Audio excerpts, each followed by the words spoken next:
Sir నేను ఈ కమ్యూనిటీకి వచ్చి 1 year 4 months అవుతుంది.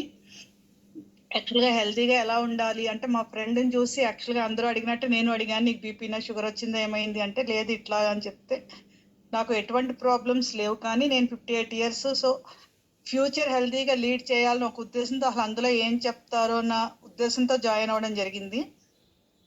సో అప్పటి వరకు నా లైఫ్ స్టైల్ ఏంటంటే నేను కాఫీ టీలో ఒక 5-6 సార్లు తాగేదాన్ని, మెయిన్ ఆవకాయ 3 పూట్ల ఆవకాయ తినేదాన్ని. సో అట్లాగే బిస్కెట్స్, ఒకటి బేకరీ బిస్కెట్లని చాలా ఉండేవి, కానీ నేను అంత వెయిట్ లేనండి, ఓన్లీ 10 kgs ఎక్కువ ఉన్నాను. నేను జాయిన్ అయినప్పుడు 58 అయితే నా బాడీ వయసు వచ్చి 69 ఉండింది.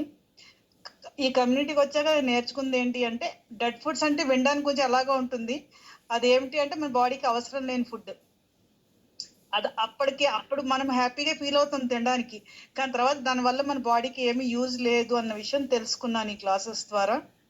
సో నేను ఆవకాయ కూడా అవాయిడ్ చేయలేదు, ఒకసారి అట్లా తింటాం, కానీ బిస్కెట్స్ అని లేకపోతే బేకరీ ఐటమ్స్ అని మామూలుగా ఈ సమోసాలు ఇలాంటివి తినడం కొంచెం ఉండేది. ఈవినింగ్ ఆఫీస్ నుంచి వస్తే ఏదైనా వాసన వస్తే కొనుక్కొని రావడం.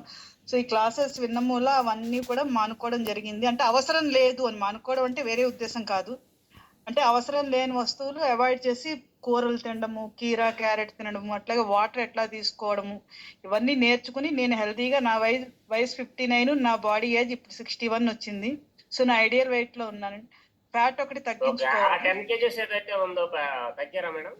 తగ్గేసాను మేడం సార్. ఇప్పుడు నా ఐడియల్ వెయిట్ 53.48 అట్లా అంటే మనం తినే డైలీ ఇంటేక్ ని బట్టి కొంచెం వ్యారీ అవుతుంది, కానీ ఒక రోజు ఇప్పుడు నేను కాదు అని అనకూడదు కదా, మనం బయటకు వెళ్ళినప్పుడు మనం వాళ్ళతో పాటు సమానంగా తినాలి, కాదా అంటే నెక్స్ట్ డే మనం ఎట్లా కంట్రోల్ చేసుకోవాలనే గ్రిప్ వచ్చిందండి ఈ క్లాసెస్ వినడం వల్ల.